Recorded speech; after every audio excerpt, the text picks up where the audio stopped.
Keinu hau egiten ariko zarete zuetako asko garai honetan, baina gutxik jakingo du ezkutatzen duena. Ikerketa aurreratua, puntako teknologia, azterketa genetikoak. Gaurko saioan erakutsiko dizuegu zientziak eta tradizioak bat egiten dutela txotx bakoitzean. Topa!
Sagardoaren oinarrian dagoena ezagutu nahi bada, sagarraren mundua ondo ikertu behar da.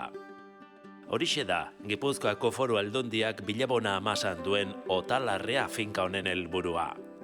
Sagarraren esperimentazio zentro bat da, eta urteak daramatza sagardoaren kalitatea hobetzeko eta nekazaritza ustiategiak errentagarriago egiteko lanean. Aitor Etxehandiak Fruitel, Gipuzkoako frutazainen elkarteko sagar teknikariak, bertako ateak ireki dizkigu, eta sagastietan egiten ari diren esperimentu berrienak azaldu dizkigu. Kaixo Aitor.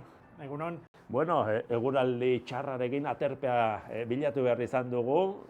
Non gauden esan ez hasiko dugu elkarrizketa. Sagarraren esperimentazio zentro batean gaude, Gipuzkoako Bilabona herrian, eta hemen, variedade ezberdina ditugu, badukagu kolekzio handi bat sagarraren barietatena, eta baita ere esperimentazioa egiten dugu. Gaurko helburua da sagardoaren etorkizuna irudikatzea, baina gaur bertan, 2026 honetan, zein da sagardoaren egoera eta sagarraren egoera esan beharko dugu, ezta? Momentu honetan sagarraren egoera hobeagoa da, azken urteetan sagasti asko jarri dira. Momentu honetan ea ekoizpenean sartzen dien itxoiten ari gara, eta sagasti berria jarriko dira laizter baita ere, eta hortan gabiltza. Eta ikertzen, esperimentuak egiten, ekoizpena hobea izan da dinen, ezta? Hori da saiatzen ari garen. Jendeak jo eta zu ari da txotx egiten, ez dakizuk egin duzun aurten. Batzu bai. Egin dituzu. Baina hemen datorren urteko uzta prestatzen ari zaretela esan daiteke, ezta? Orain neguan gaude, arbolek hosto guztiek galdu dituzte, orain lo daude. Eta egiten nahi diana da deskantzatu, eta baita ere hotz orduak jasotzen nahi dira. Negua behar dute. Negua behar dute. Negu gabe lorea oso kalitate txarrekoa izaten da, eta orduan ez da kuajatzen.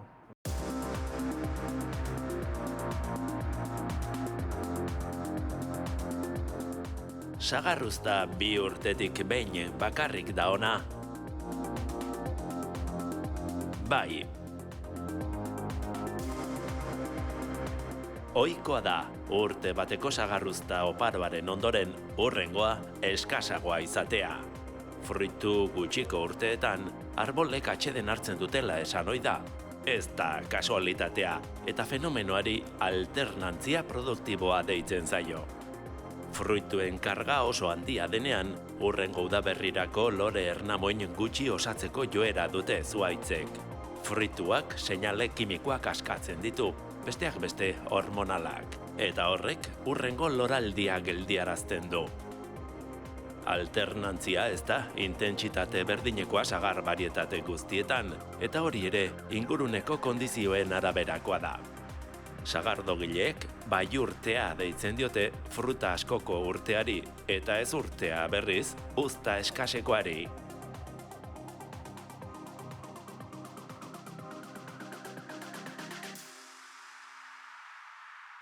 Bueno, jendeak horrik hasi du, horretxe bertan, urte batzuk onak, oparoak izaten direla, eta beste batzuk ezain onak esango dugu. Ez urte horri aurre egiteko esperimentuak edo ari zarete egiten. Saiatzen nahi gara urtero uzta ona izatea. Badakigu urta ona urtero ezinezkoa dela, baina bai nahi duguna da hautsi gaur egun dagoen diferentzia urte batetik bestea. Orduan behar duguna da pixka bat homogeneoagoa izatea ekoizpena. Horretarako oso importante da kimaketa nola egiten den, arbolak ondo ongarrituta izatea, badago faktore varietal bat. Baita ere badaude varietate batzuk berez alternantzia deitzen dugu. Joera handiago dakate urte batean, urte batean askoz gehiago izatea, beste hurrengoa baino. Eta badago beste faktore bat, eta oso importantea dena da frutuen bakanketa. Hau da, zer da hori? Loratzen danean, frutu asko baldin badaude arbolan, arbolak ulertzen du hurrengo urtera begira ez duela behar izango hainbeste lorerik. Orduan, egiten duena da, agindu bat eman, txotartean, hurrengo urtean lorerik ez izateko. Kontxo, eta loreak bakantzen dituzue? Badaude bi aukera, loreak bakantzea edo frutuak txiki-txikia dienean, 8-20 milimetro tarte horretan bakantzea. Eta horretarako ensaio batzuk egin ditugu hemen eta hortan gabiltza. Eta funtzionatzen dute? Oso emaitza ezberdinak. Adibidez, lorearena o lorea kentzea edo erretzea emaitza onak ematen ditu. Aldiz, produktu kimikoekin erabiltzen ditugun produktu kimikoekin, emaitzak ez diain onak izan. Saiakera hauek normalki gutxienez 3 urtekoak izaten dira. Pazientzia izan behar da. Pazientzia izan behar da. Arbolak urtean behin loratzen dian. Orduan, itxaron behar da eta prozesu hauek lentua dira, baina gero emaitza onak. Epe luzerako esperimentua. Hoi da.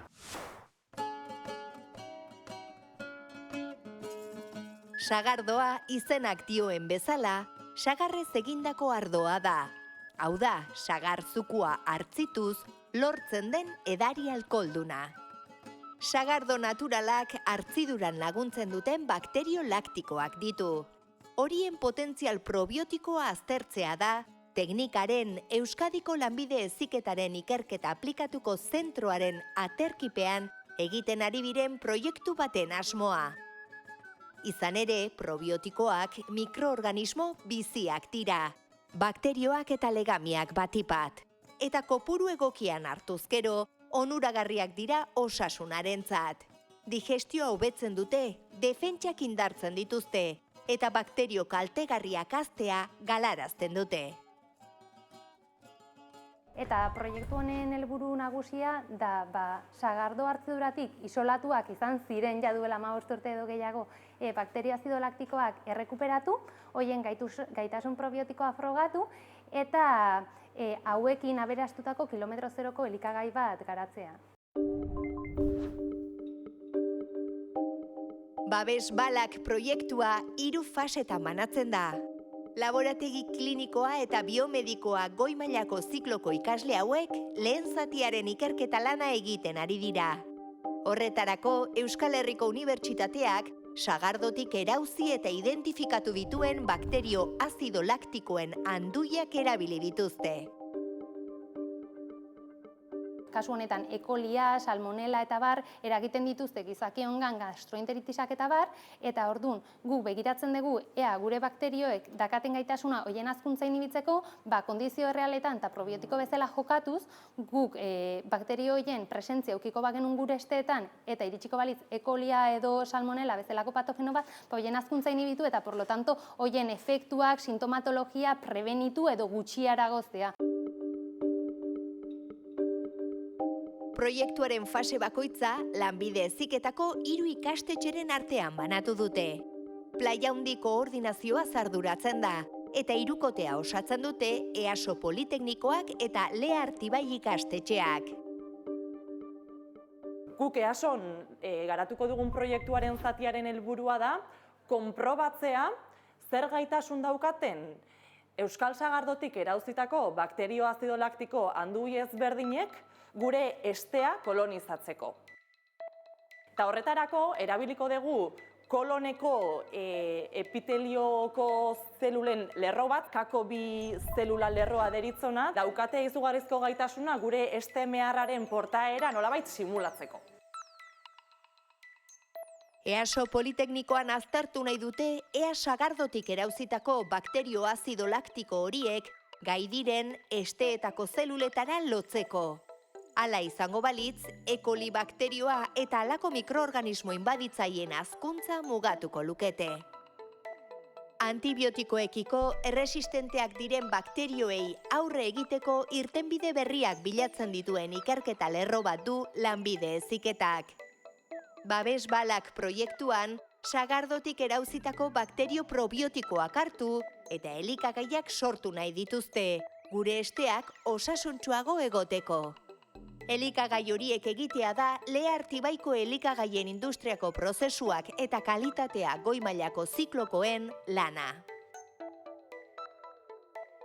Guk handui horiek erabilita behar dugu matrize bat sortu, elikagai matrize bat. Printzipioz esneki bat izan daiteke, ziurrenik jogur bat edo jogurra antzeko esneki bat ekoiztuko dugu. Urte osoko proiektua da eskuartean dutena, eta oraingoz lehen faseko emaitzak dira baliozkotu direnak.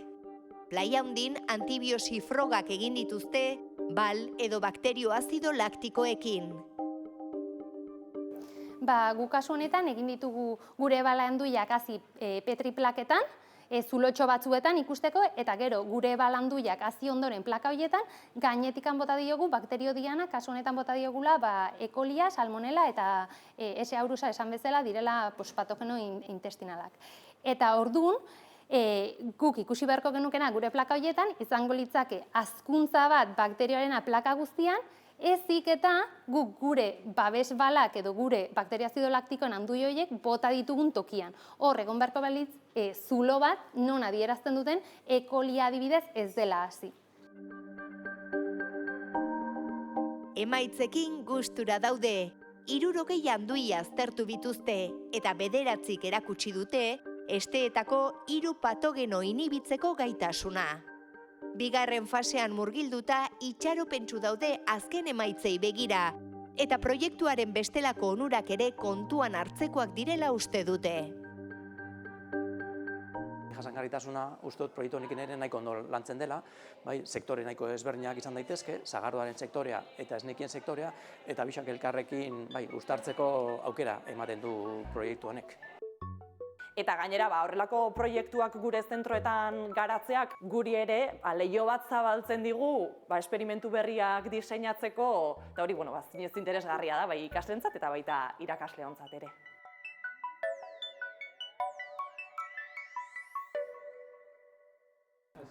Aitor, bururatu zait garai bateko sagarreko izleek, zer pentsatuko ote duten, ez da?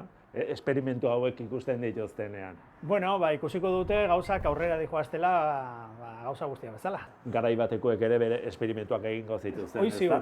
Baina ziurrenik ez zuten genetika erabiliko. Adibidez, ez da, zuek erabiltzen duzue? Bueno, genetika erabili dugu gauza batetarako oraingoz, izan da bariedadeen arteko konpatibilitatea jakiteko. Nafarroko Unibertsitate Publikoak bazeukan programa bat horretarako, S aleloekin, eta egin zuten izan zen, hemengo bariedadeen ADN-atik S alelo horiek jakin zeintzu zian, eta horri esker badakigu oraintxe bertan nola interpolinizatzen diren haien artean. Jakiteko gero sagazti batean jartzerakoan edo proiektatzerakoan, nun jarri bariedade bakoitza haien artean ondo interpolinizatzeko.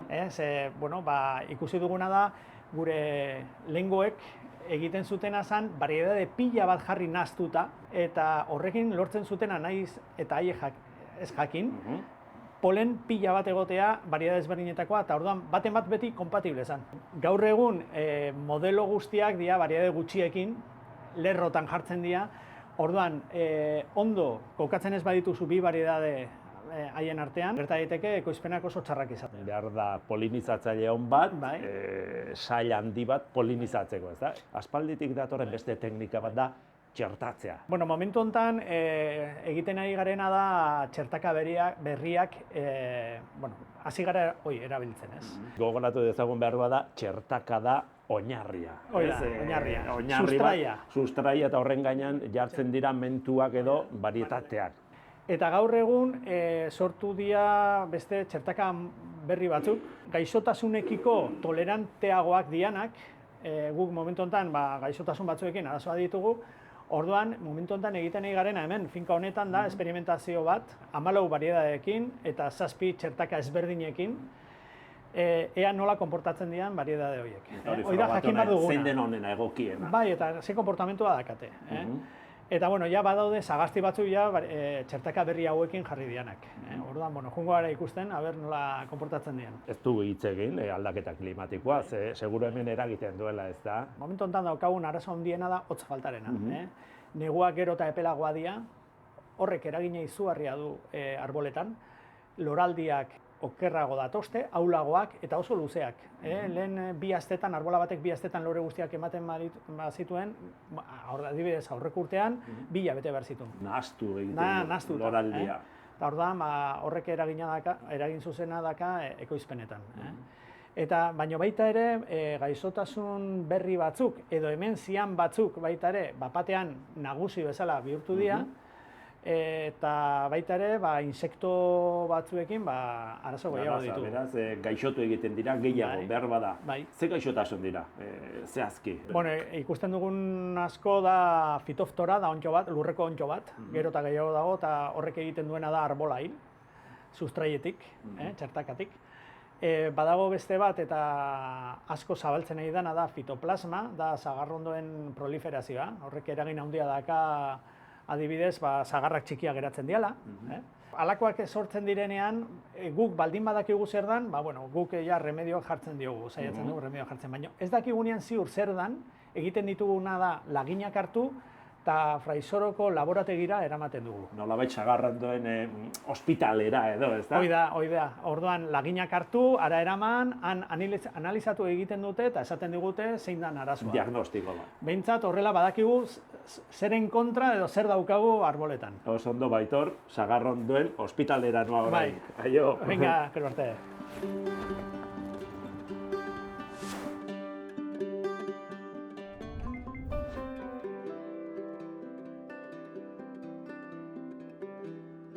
Kaixo Agurtzane. Kaixo. Fraisoro laborategiko zuzendaria zara zu, ezta? Bai.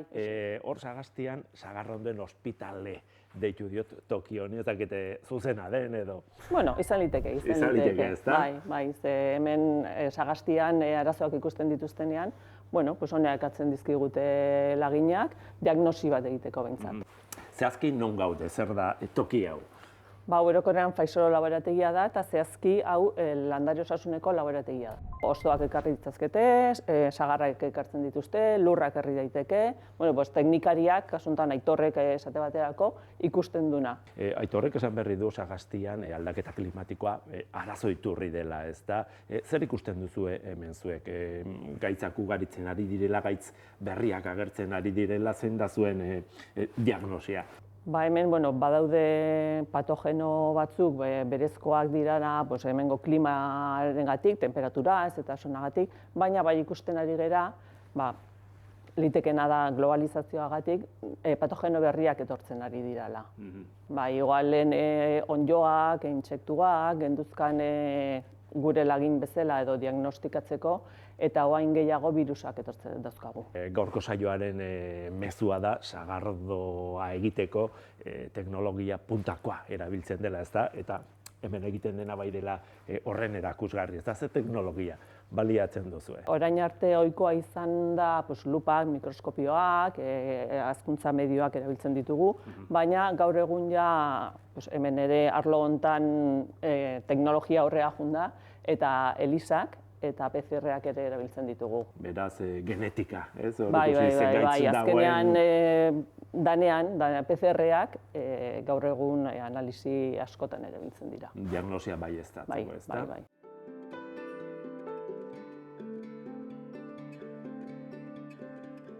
Ospitaletik beste laborategi batera etorri gara, analisi fisiko-kimikoak egiten diren lekura, ezta? Hoi da, lehen hor landare osasunekoa zen, eta guain fisiko-kimikoak hemen egiten ditugu. Zer dira analisi fisiko-kimiko horiek eta zer bilatzen dute? Analisi fisiko-kimikoetan, sagardoaren momentu desberdinetan analisi desberdinak egiten dira helburu desberdinarekin.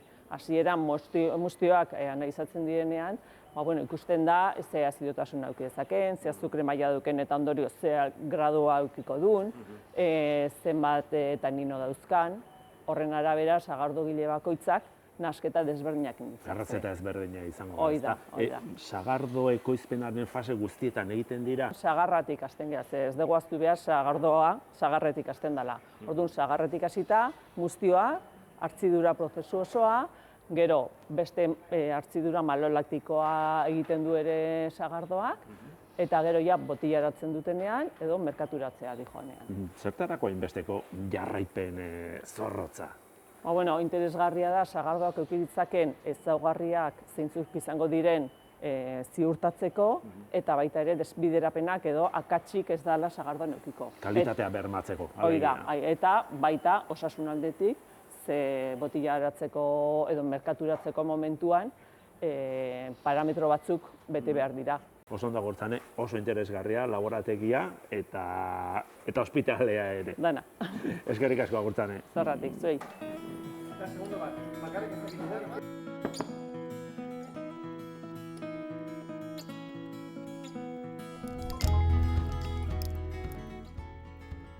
Lehen begiratu batean sagardoa dirudi. Baina ez da. Sagarlup izena duen edari berri bat da, eta Dunako Zabala sagardotegian egiten dute. Sagarlup, zer dan? Sagardo muztioa nolabait lupuluarekin manipulauta. Era naturalean, beste aportazioak ez daka, era naturalean aportautako edari berri bat esango nuke. Se trabaja con compuestos o con elementos que tienen... Sagardoak eta garagardoak dituzten osagaiekin lan egiten dugu. Alegia, sagartzukoarekin eta lupuluarekin. Izatez ez da fusio bat bere horretan, baina bi munduak gerturatu nahi izan ditugu. Pero bueno, digamos intentar que se encuentren los dos mundos. Edari honen sorkuntzan Zabala sagardotegiko kideek Euskal Herriko Unibertsitateko Iñaki Santos ikertzailea izan dute bidelagun. Urteetako harremana dute, izan ere Iñakik Euskal Herriko sagar barietate ezberdinen karakterizazioari buruzko tesia egin zuen orain 20 urte, eta lan hartan besteak beste Zabala sagardotegiko sagarrak aztertu zituen. Duela 5 urte sortu zitzaien proiektu berri hau martxan jartzeko gogoa, eta lupuluaren gainean ikertzen hasi ziren. Espero ez zuten ezustekoa hartu zuten orduan. Lupulua sagardotegiko lurretan bertan ere hazten zela, bertako lupulua eskura zuten ala. Eta pixkat atentzioekin gabilenean, tratoren dalanean, kontuetu nintzen, 2-3 bastarretan bazaudela lupuluak. Basatik, nolabait esateko ez, basatik. Eta orduan, haikin hasi ginen pixkat lanean, bildu, Iñaki ginda pixkat probatu, zeusa izeken, da bat beste, Sagastian, kontra zegoen, Sagastian zen bat, oso interesgarri iruditu zideun, eta hua landu dugu. Baratza sortu zuten sagardotegiko lurretan, eta lupulu barietate komertzial bat landatu zuten. Landare hori hazteko lurra egokia ote zen jakiteko. Hurrengo urtetik aurrera, bertako 2 barietateak landatu zituzten. Da landale bat, baina bezala beti gure jotzena, 5-6 metron, gehi hori jogo litzake, baina guk mugoi mantentzen dugu, eta rizoma, ideutetxo 10 bat urte, jatxu zain berdinak. Se colocan son una serie de postes unidos por alambre. Esola batzuk jartzen dira alambrez lotuta eta soka batzuk ere jartzen ditugu. Lupuluak hazten doan neurrian soka horietatik gora egiten du. 2 edo 3 metro egiten dute gora. Eta hor goian jaiotzen da lorea, sagarlup egiteko erabiltzen duguna. Arriba, porque suelen ser de 2-3 metros de altas, pues bueno, ahí es donde sale la flor y es pues bueno, lo que se utiliza pues en este caso para hacer sagarlup. Garai honetan landarea lurrazpian dago, baina udaberrian loretan egongo da, eta justuki landare emeek ematen duten lore hori da, sagarlu pedaria egiteko erabiltzen dutena. Bertako basa lupuluak zer propietate dituen jakitea interesgarria da, edariari zein ezaugarri gehituko dizkion jakiteko. Bertako bost barietate ikertzen ari dira. Karakterizazio kimiko hori EHUko erresonantzia magnetikoko laborategian egiten dute. Podríamos decir que es una especie, este análisis... Analisi hau atzmarka baten modukoa da, kasu honetan lupuluarena. Y luego lo que nos gustaría, pues bueno, Eta guri gustatuko litzaigukena da, bertako landare hauetan aurkitzea, osagai edo ezaugarri desberdin bat, landare komertzialek ez dutena. O algún componente diferente que no tengan las plantas comerciales.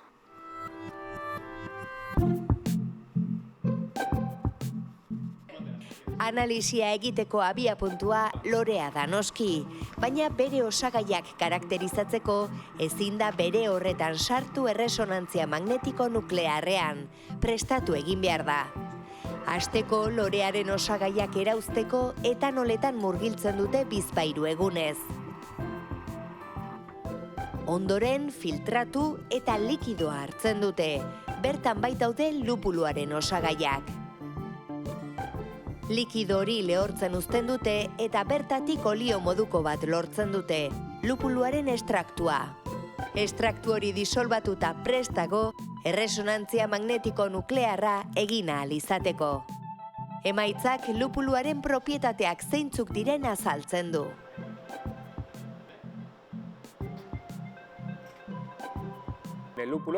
Lupuluan azido mingotsak ditugu. Lurrinak, terpenoak adibidez, eta polifenolak ere baditugu besteak beste. Los ácidos amargos, pues bueno, como su palabra dice, pues bueno, azido mingotsek hitzak dioen moduan garagardoak izaten duen mikastasuna ematen dute. Los terpenos Terpenoak osagai usaintsuak dira. Aromak gehitzen dituzte. Bertan dauden terpeno familien arabera aroma ezberdinak sor ditzake. Tina, musika, limoia, zitrikoa. Limoneno, limón, zitriko. Lupulua ohikoa den beste osagaietako bat Chantou mola da, eta bertako lupulo barietateek kantitate handitan dute. Polifenol hori antioksidatzailea eta bakterizida da, eta gainera ikertzen ari dira botiketan osagai bioaktibo moduan erabiltzeko. Behin lupulua aukeratuta, sagar barietate egokien hautatu behar izan zuten.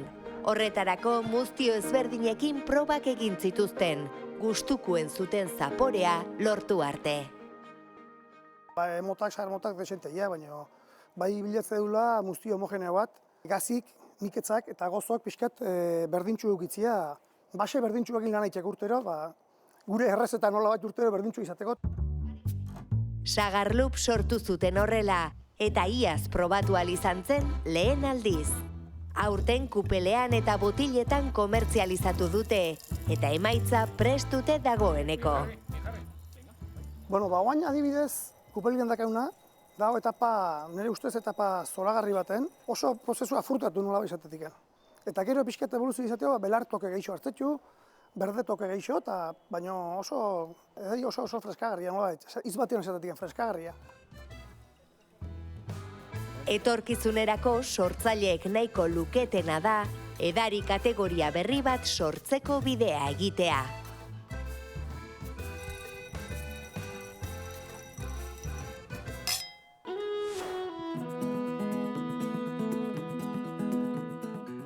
Sagardoaren etorkizuna nola eraikitzen ari diren ezagutu dugu gaur, eta ziurrenik atera genezaken ondorio nagusia da sagardo bakarra ez, hainbat izango direla. Astigarragako ibailur sagardotekako apalauetan ikusgai dituzte lehen pausoak ematen ari diren sagardo berri horien adibideak. Batzuek ontzia baino ez dute aldatzen. Beste batzuek elaborazio modu berriak probatzen dituzte, apardunak kasu. Iraultzaileak ere badira, arbolan izoztutako sagarrekin egindako sagardoak imitatuz, hotzarekin muztioa moldatzen dutenak, edo beste muturrean beroa erabilita konpota zaporeko sagardoa lortzen dutenak. Patxarrak, barietate bakarrekoak, bikoak, 11 ikusteko, 11 dastatzeko. Datorren asterarte, agur!